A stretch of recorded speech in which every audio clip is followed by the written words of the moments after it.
Well, what an amazing video. I mean, even after seeing it so many times, it still seems so fresh and, yeah, so interesting. Thank you.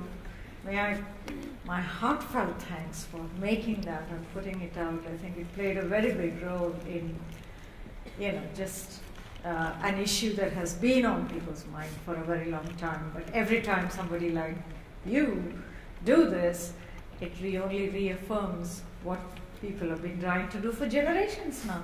Palestine is a very, very old issue.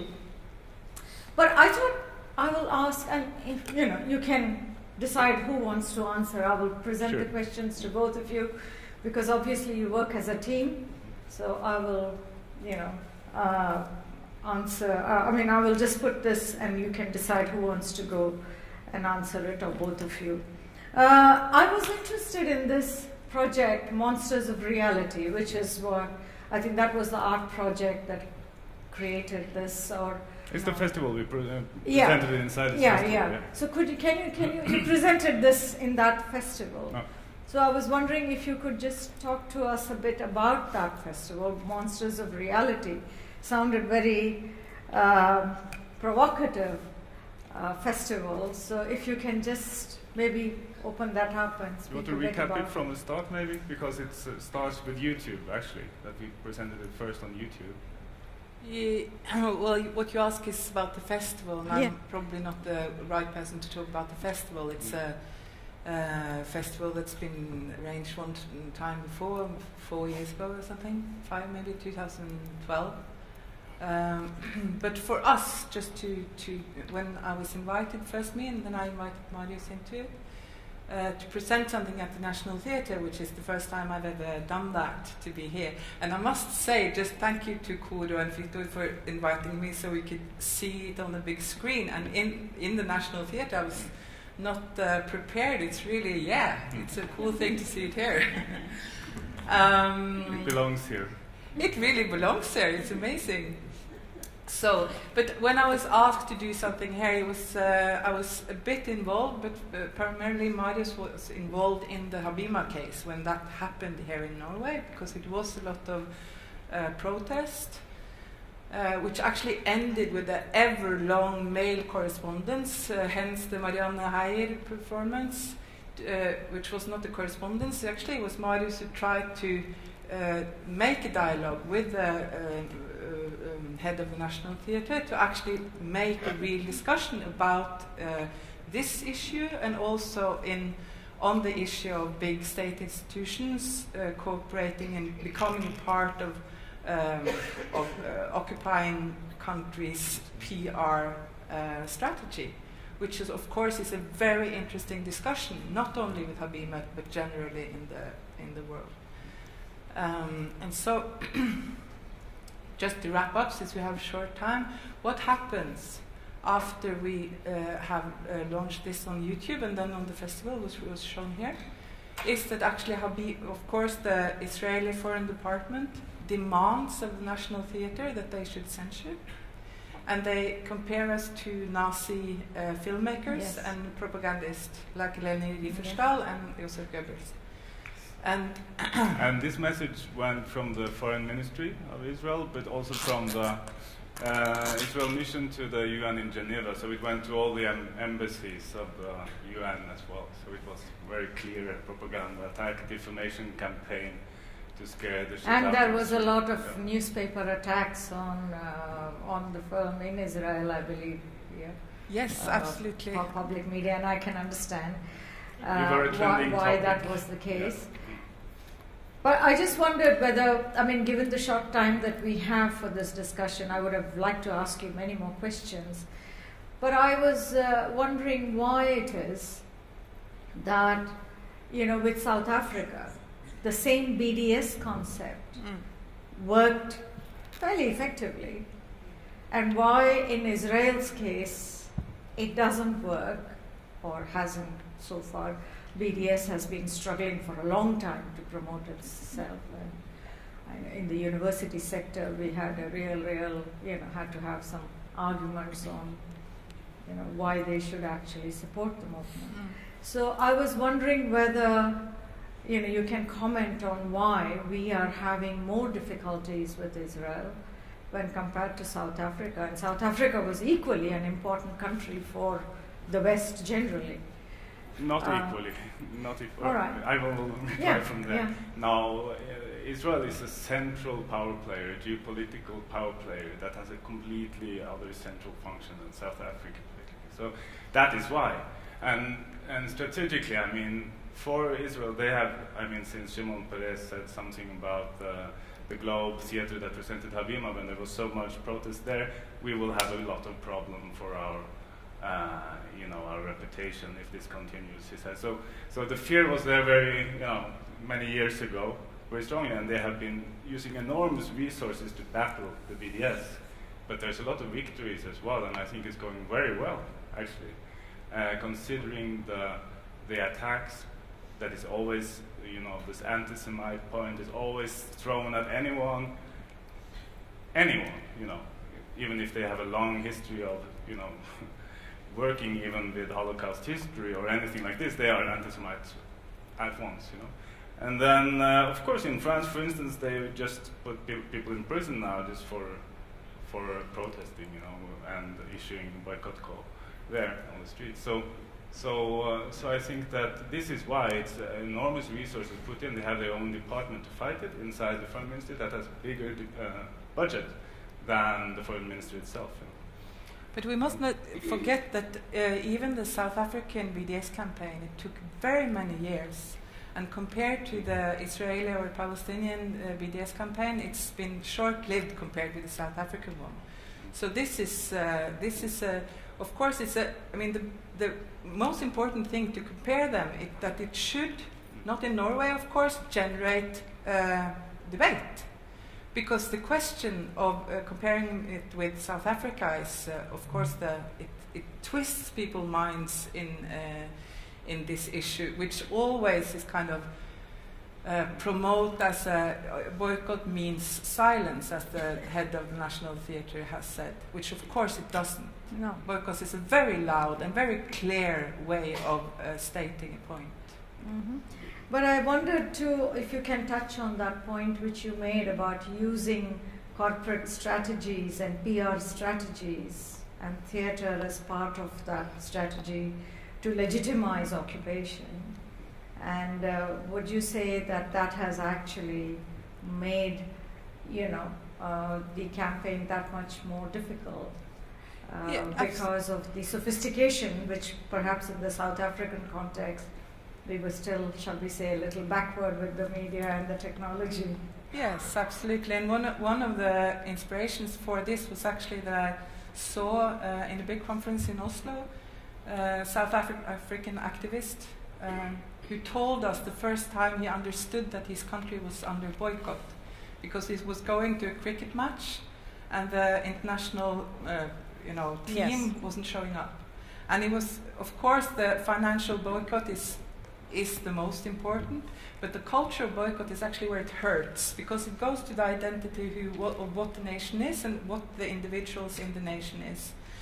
But why it works and what has been so interesting for me, I must say, in this process is to see how propaganda works step by step from the Israeli foreign department or from the Israeli state and down to the journalists and of course the people running art institutions here. For example, just one example, we have received maybe 1,000 messages on blogs and hate mail on Facebook, threats, death threats, everything, a lot. And not one comes from like the neo-Nazi environment. It's really important. I don't say it doesn't exist. Maybe it does. And maybe the National Theatre has got this kind of neo-Nazi. You understand what I'm saying? All the things we have gotten has been from Breivik milieu,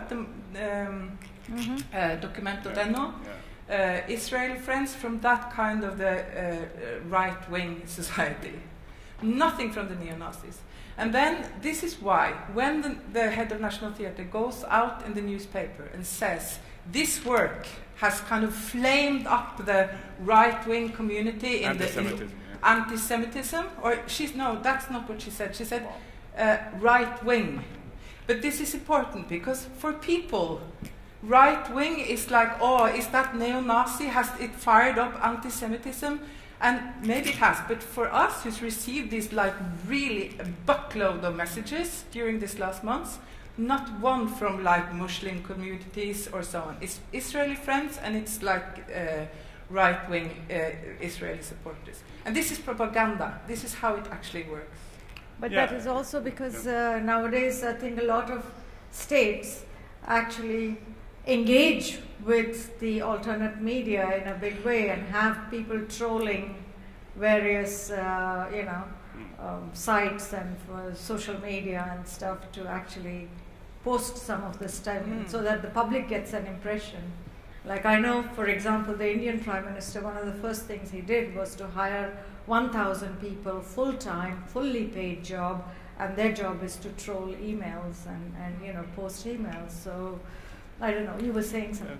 Yes. Just one thing I want to say when I'm here at the National Theatre, and I'll wrap it up for you, but it is that it was not only the Israeli government and the Israeli embassy that called us Nazi propagandists and so on. It was also Habima itself, the director of Habima, functioning director there. And he called the theatre to try to stop the work as well. And he also tried to stop it and being shown, and also tried to censor it from YouTube, which is quite interesting, but from their perspective it's normal.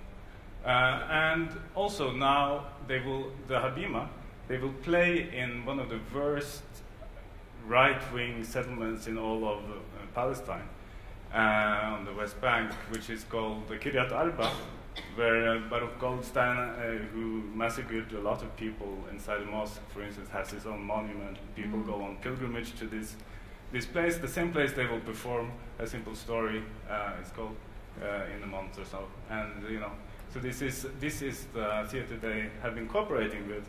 And I think, well, they're not saying sorry or anything like this.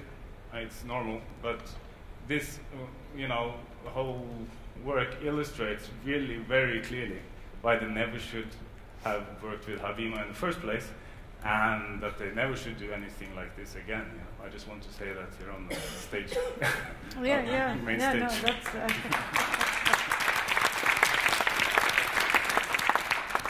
And the other question, I think, is what you forgot to say is that the Norwegian authorities itself, they didn't, defend us against the Nazi comparisons. They just turned a blind eye to it.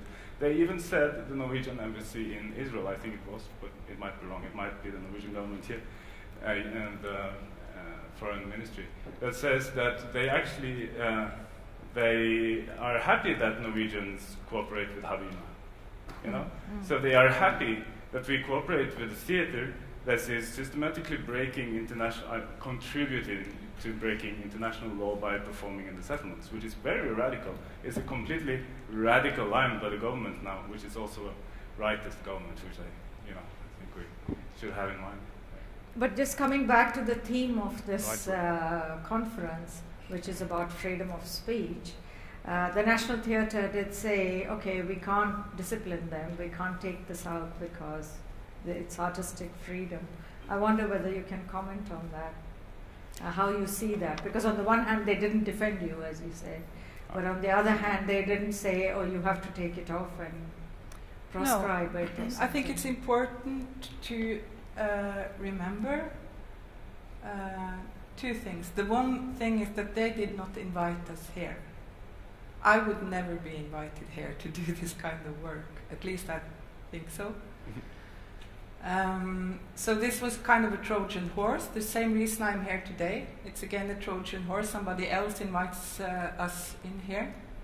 So, and what should they have done? Should they have censored us when we were already on the program? And that would have been a much larger scandal in Norway, as the Norwegian society works, than just letting us play. So, of course, that is good. I am happy that I don't live in Israel. I can do this because we live in Norway. We could never do this in Palestine, of course. But to be very, grateful that they actually did not censor on a festival that was not created for them, they had opened their doors, I don't accept that.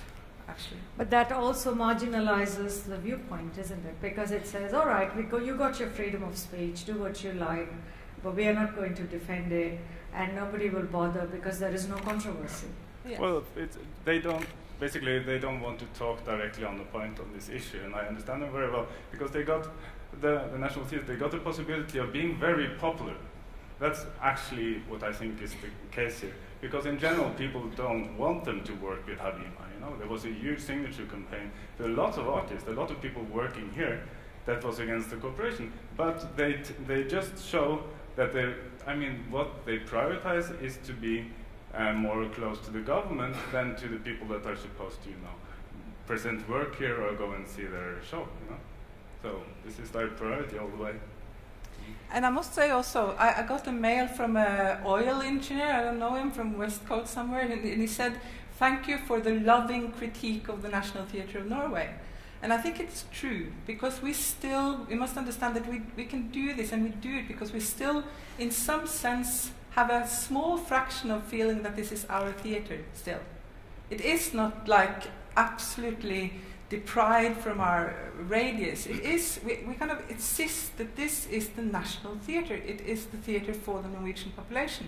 And what we do here is kind of, stage our utopic image of what that could be, because it's ours. And that shows in the last bit of the film, where it's an internal critique of the theatre, and the call for an egalitarian theatre. So but it's important, because we don't boycott the National Theatre, because we still believe in communication with our colleagues in the culture institutions.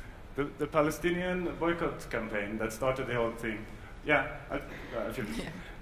they were especially happy about this. They said so, that the connection between the BDS and this idea of a new structure, new society, is what they were, most pleased about with the video of all the things. Anyway, on that note, thank you very much, Marius. Thank you very much.